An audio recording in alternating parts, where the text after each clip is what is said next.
Anong mensahe ang kailangan marinig ng mga Gemini sa buong buwan ng September 2024?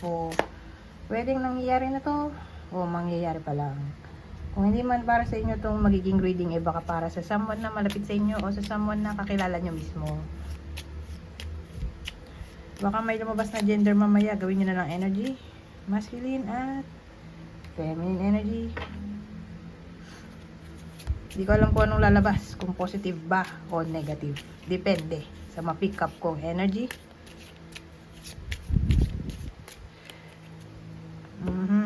So ngayon, kung hindi mag-resonate sa inyo to, edi adjust nyo na lang ang video, hanapin nyo to.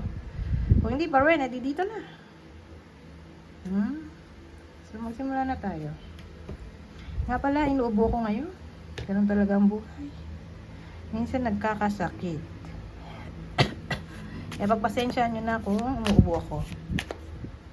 Hindi naman yan araw-araw. Pero sana nga gumaling na agad ako. Mahirap pag may sakit. Hanged Man at Three of Cups. Ano kaya yun?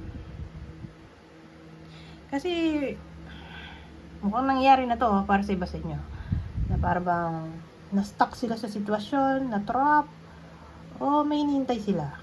O gusto nila mapag-isa, o may hinahanap silang enlightenment.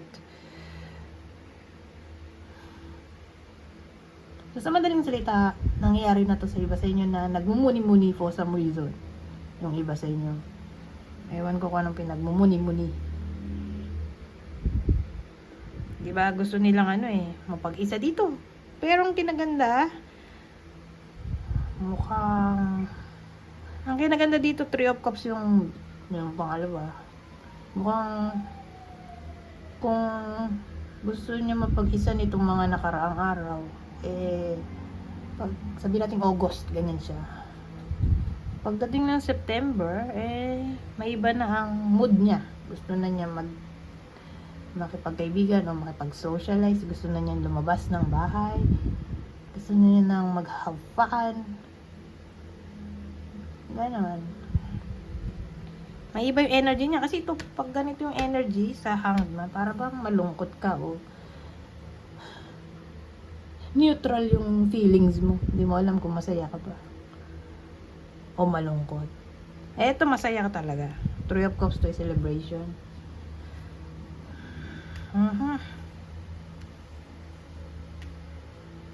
So, babalik ang pagiging friendly ng iba sa inyo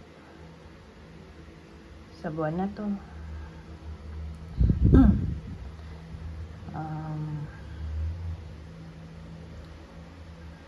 Ano pa bang masabi natin? Sabihin naman natin may hinintay yung iba sa inyo. Ngayon, yung hinintay niya mukhang magbubunga yon o makukuha niya yung ini-expect niya ng iba sa inyo. Pwede rin.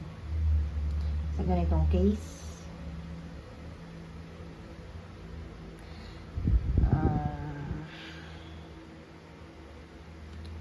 ano pa ba? Wala nang isip. Punta na tayo dito sa susunod.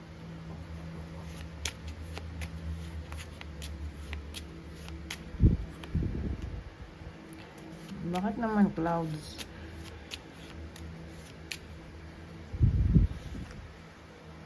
Nako. Bakit ganun?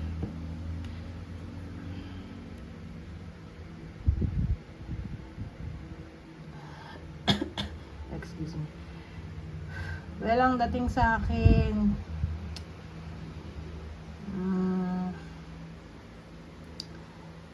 Hindi ko alam kung magkarugtong ba to.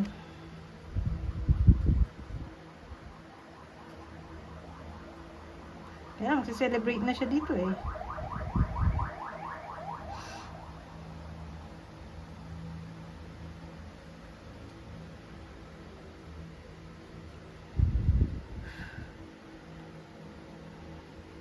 Mukhang makaka-encounter yung iba sa inyo ng problema. Pero since wala naman tayong ibang card dito, kundi dalawa lang, kung ano na lang maisip ko, stuck knowledge. Siguro magiging problema ng iba sa inyo ay ex-boyfriend.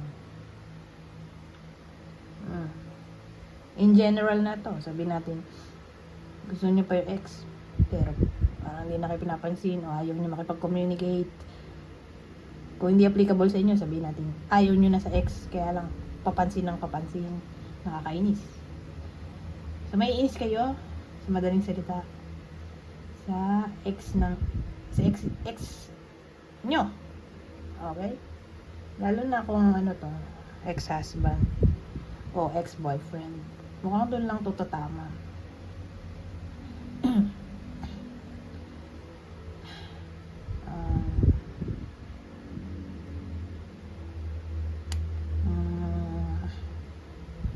Ngayon, immigration, sabihin natin dun tatama to sa pag-migrate.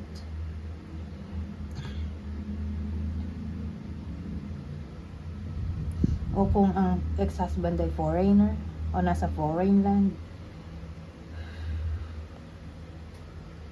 may nilalakad na visa, mukhang kakaproblema for some reason.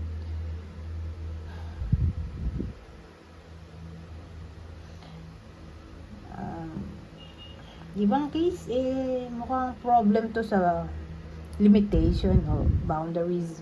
Kasi may ganun di ba? Lalo na kung people pleaser yung iba sa inyo. Hirap siyang i-exert yung kanyang boundaries. So, siguro maganda kung i-work out ng iba sa inyo ang tungkol dito kasi baka ma-take advantage yung iba sa inyo for some reason nga. Lalo na kung masyadong gullible o masyadong kind. Ngayon, ibang case, baka problem to sa kundi distance ay communication. Teka, ilang minuto na ba ito? Hindi kasi ako pwede magtagal kasi nga naubo ako. Punta tayo dito. Isa-isang card lang to kasi more like advice na to. Advice card. Excuse me. Intense. The intensity of a true soul connection includes great high and great lows. So, ganun talaga ang buhay.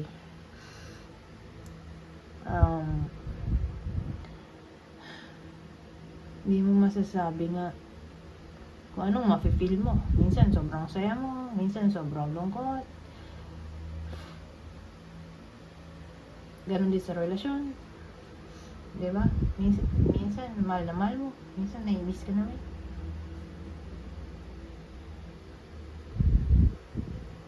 So, kailangan dito ng balance. Okay? Para mag-work ang relationship, kailangan ng balance. I-balance ang intensity. Dapat press kayo ng level ng intensity para mag-work. Diba? Para hindi kayo mag-crash. So, para lang to sa in a relationship.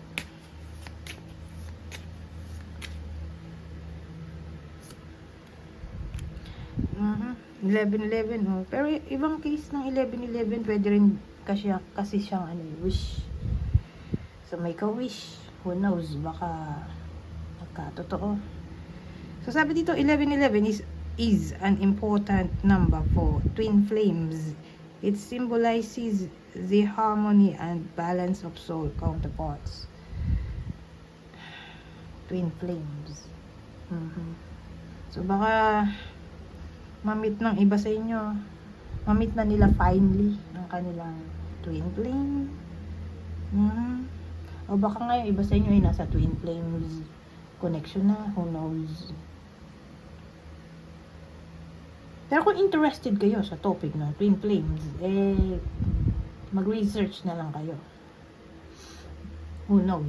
Baka may information doon sa mare-research nyo na pwede nyo i-relate o i-connect sa sitwasyon nyo. Baka nga dumaraan na kayo ng twin flame connection yung iba sa inyo. Kasi hindi naman to nagpo-focus lang sa in a relationship. Pwede rin to sa mga mag-ex. So, depende. Lagi naman ganun. Depende. Kaya maganda kung mag-research na lang kayo. At kayo na mag-find ng sarili nyong clarity.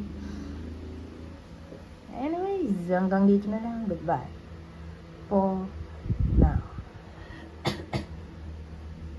Diba? Pinigil ko yung buko. Ang hirap.